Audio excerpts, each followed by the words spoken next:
The Rock Whisperer. Do you hear the earth talking to you?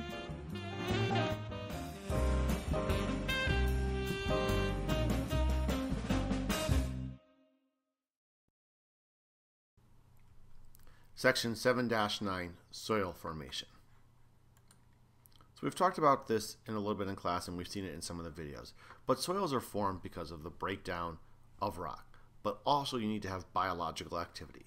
So we need to have roots, you have to have decaying plants, you need to have worms. Those are important for helping break up the soil and parts of the rock too. And soil is very important because without soil, you wouldn't have anything to support the rooted plants. So it's kind of that combination there. You need to have soil to have rooted plants, and those rooted plants help to produce more soil. We've already talked about this, and we've talked about the two different types of soil. We can have residual soil. It's made up of the bedrock that's already there, has the same characteristics, or transported, that has been brought in from another area and has different characteristics than the bedrock.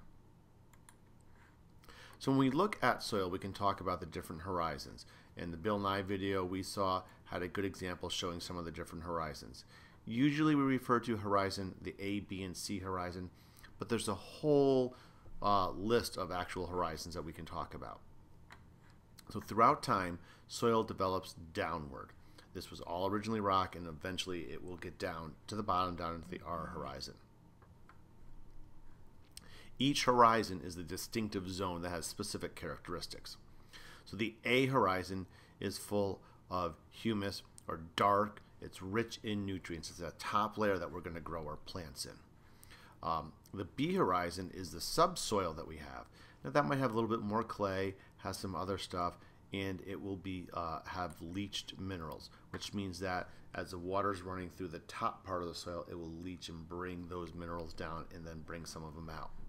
And then the C horizon is actually still bedrock. It might be broken up a little bit, but there are still large chunks of bedrock. An immature soil has only two horizons, where a mature or older soil will have 3 or more horizons. So how do scientists decide what type of soil is, or where it is, and what are their characteristics? There's a lot that can go into that and the different horizons. So in this diagram here, we can see that we're looking at the percentage clay, percentage silt, and percentage sand. When we look at those different things, we can then classify what type of soil that might be. Here's a picture just showing many different types of soils and what they look like. And that, again, that's depending on what they're made from and how much clay, silt, and sand there are. So in a forest, you're going to have very fertile and rich soil. Why? Because you have a lot of organic material, you have a lot of leaves and plants and animals and in that particular area. And that's going to help to enrich that particular soil. In a desert, you're actually going to have a large salt content, because any water you have, water is going to evaporate, and what's left behind is the salt. Also, you don't have a lot of organic material in that particular area. And you would think that tropical might be a really good place to grow things because of in its soil. And actually, it's not. It's actually relatively infertile. There's very little humus in there because there's so much water that it gets washed away.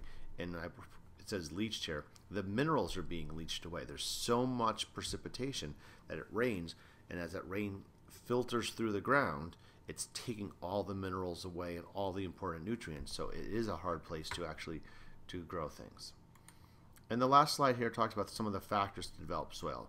So I had the list, and then I found this diagram that kind of shows the same thing. So how do we determine what our soil is going to be like? Well, 1, it depends on our climate. 2, what type of organisms are in that particular area?